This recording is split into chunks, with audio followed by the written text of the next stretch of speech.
Hi everyone, kia ora. My name is Prudence. I'm the Manager and Director of Accent Health Recruitment, and I'd like to introduce Hayley.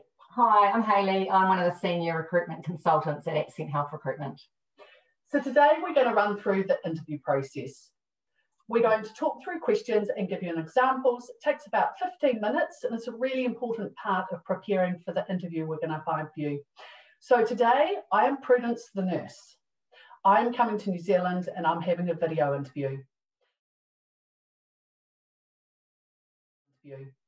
Before we get into the questions with Hayley, it's just really important to remember you've got a great surrounding, a lot of light, a good background, and also remember, please put your iPad or your computer on a stable surface, because if you get nervous, you don't want it moving.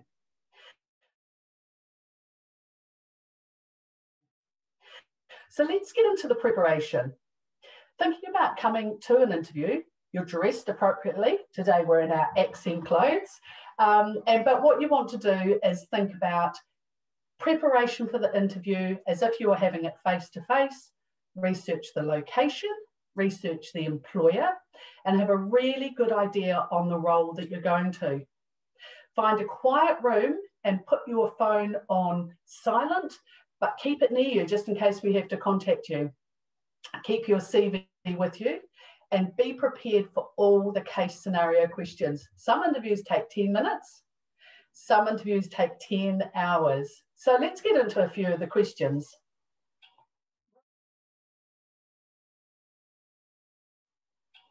Right, so basically first we're going to ask you about, tell me more about yourself, Prudence. Okay, my name's Prudence. I'm 51. I've been a nurse for 30 years and I work in operating theatre.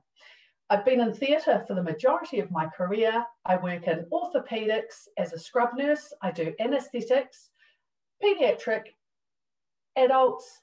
I do a little bit of recovery. I particularly enjoy trauma and I've done a trauma course. Yeah. Oh, great. So with the interview, so that we do answer in what we call a STAR format, which is like, think of the situation when we get to the behavioural questions, situation that you faced, what you did in that instance and why, you outline your response and justification, and you elaborate on the outcomes. So probably half and half of the interview, half of it will be about yourself and your background and what you are currently doing. And the other half will be behavioural type questions, asking you about situations that you will face on a daily basis in your role and how you will deal with them. Also, probably the last third will be about, obviously, you're moving to a new country, you're going to be living away from your friends and family and how you're going to cope. The employer's going to want to know that you've already thought about joining clubs, keeping support, because being homesick is a real thing and it can be quite hard to deal with, and it can take up to about a year to settle. So the next question we would ask is, why do you want to work in New Zealand, Prudence? Well, I've been to New Zealand. I came as a backpacker when I was 20 before my nursing career. This is my alter ego, I think, that I'm talking about.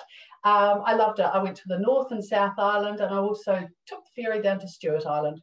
I really want to work in New Zealand because they've handled the pandemic really well. I really love what the government stands for, and I'm a very enthusiastic rock climber. And I know that when I go to Northland, for example, they've got some great rock climbing clubs. I've already seen the Beachside Rock Climbing Club, and I really want to work there. Yeah. Right. So obviously Northland, you know where we are, Whangarei. Yes. And what else do you know about the area? That's a really good question, Hayley. I've done my research and I know about the population. I know that there's quite a high Maori population. There's quite a high incidence of diabetes and obesity in particular areas. There's a lot of people migrate there, and it's a really fabulous weather and lower cost of living, which is really great. I understand there's the main public hospital, Whangarei, where I'm going to work in theatre. Yeah. Great. Tell me about what makes good teamwork and how would you fit into a team? Yeah, teamwork's really important, Hayley, especially in theatres. So working as a team member, I think it's communication and commitment and caring. So the 3 C's. I think communicate with your team regardless of how much experience you've got. And I think thinking about coming into a new environment, sort of sit back and listen to start, learn how they do things in New Zealand, and really employ your communication skills. Show a commitment, so assist your team leader and also assist the junior members, and also be very caring and gentle to new people coming, or if they've come off a long shift, or if there's been trauma or something. I think it's good to communicate. Great. And so how would you prioritise your workload in a busy day? Yeah, prioritising is really important to me. I often make lists. I come early to work. I talk to the surgeons and the anaesthetists and work out what's a priority as far as if we're doing trauma on call, if we've got any tricky patients, if there's any infectious patients, they would go last in theatre, I guess. Just looking at the sterile supplies, bringing back a lot of my nursing knowledge here. And I think communicate with your team. Great. And so what about a situation that you've been in when you didn't know what to do?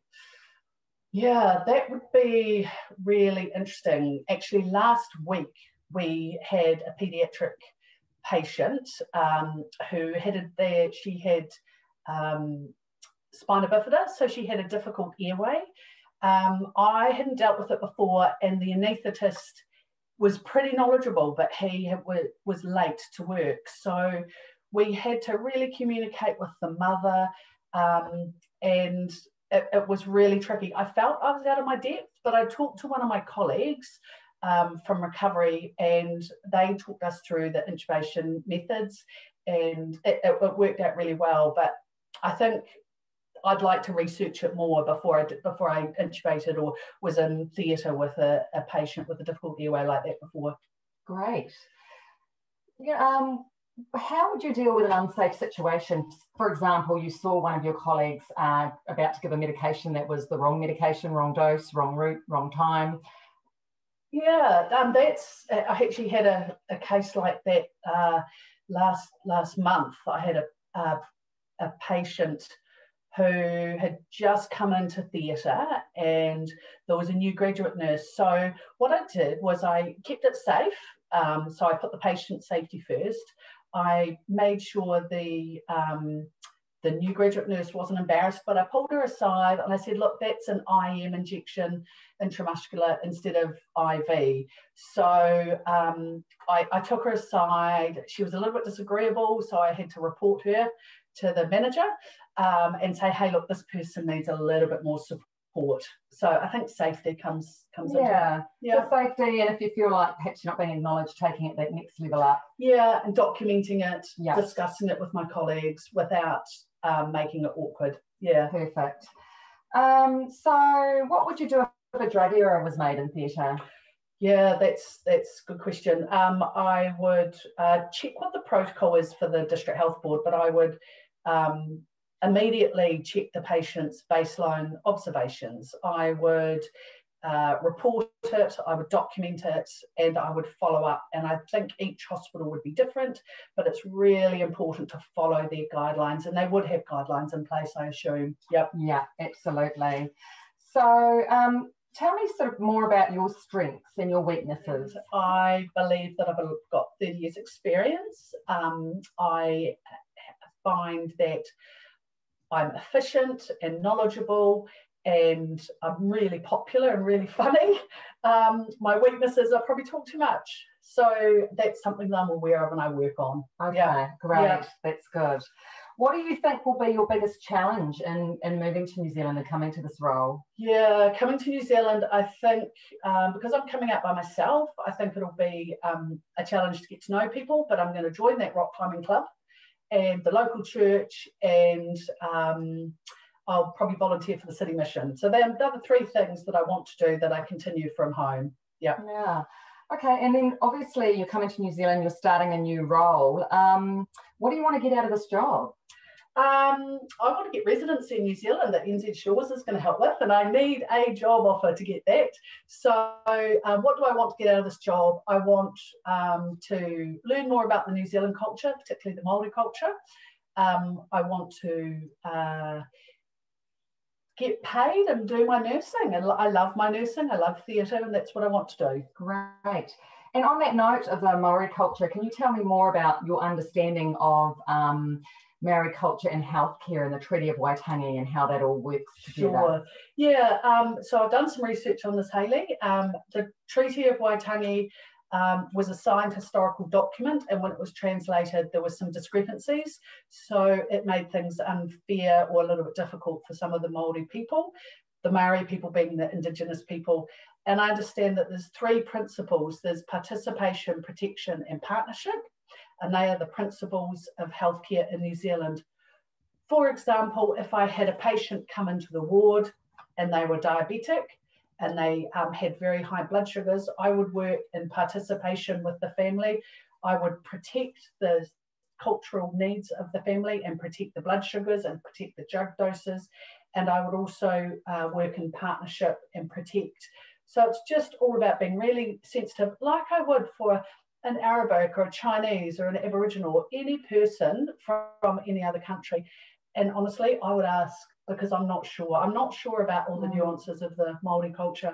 I think that's probably the most important thing, is just never to assume, is you would always ask, how do you want to be treated?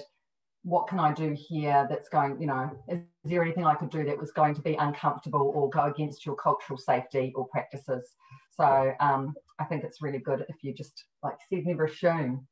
So obviously we're getting sort of to the end of the interview. Well, have you got any questions for us? Yes, I'd like to know what your training and induction is like. Okay. I'd like to know what kind of equipment you use in theatre, and I would like to know what the process is from here. Perfect. Okay, well, we can go through the induction thing, protocols when we get closer to a job offer. Yeah. From here, what we're going to do today is go away and have a think about it. Yeah. And get back to you in a couple of weeks. So you're not giving me an answer right now? No. So I think what you'll find is you won't be given an answer on the day. In New Zealand, it's not really the done thing to talk about wages or salaries to in interviews. It's just most of New Zealand nurses are paid on a general scale, which means they all get paid the same regardless of where they live in the country, and it's all on experience. So it's not really brought up, and a lot of the managers don't actually really know how much everybody gets paid because it all gets done by the HR department. So you can ask about shift work, absolutely, what the expectations will be of you, possibly whether they would offer some part-time hours. And when we say part-time hours, with anything over 30 hours a week, you will have to have for your visa, but you could work 0.8 or 0.9, which would be 8 or 9 shifts a fortnight, and there's definitely flexibility around that. So there's the sort of things you could ask. Also asking about personal development and what they can offer you in ongoing training and things like that, study days and things like that a year. So that would be the sort of things you would be asking them about. Yeah, I think a lot of the questions that we get also are, tell me about a time. Tell me about a time something was negative happened and what the outcome was. Tell me about a time that you made a positive difference. Tell me about a time you made a mistake, which is always a good one. Some of the interviews we find are very relaxing, very informal. Often, technically, they don't happen on time. A camera doesn't work, a phone doesn't work, but we're always there for backup. But we've got a list of questions that we can send to you, and we can send them all through to you by email so you can have a practice. But really, it's a two-way. Treat it like a date, two-way conversation, and learn something about the hospital. Yeah, and don't be afraid to let your personality shine through, and warmth and compassion and things like that. Like we said, it can often be very relaxed, and you will walk away thinking, perhaps, was that the interview? They really, in New Zealand, it's obviously, they know what your skills are and experience are from your CV. They really want to get an idea of, will you be a good fit for their team? So it will be about looking for a good team player. Yeah, and probably lastly, if they ask you a question and for whatever reason, because the screen freezes or you're not sure of the lingo or the terms, just say, can you please repeat or rephrase that? So if they ask you, how often do you change an IV lure? And you're not sure what an IV lure is, which is an IV cannula, just say, could you rephrase that question? And always say, don't be afraid to say, hey, I don't know the answer, but I'd find out if I was to get a job with you. I'd learn. Yeah. So good luck, guys. Yeah. Smile when you're having your interview, and yeah, we wish you all the best of luck. Great.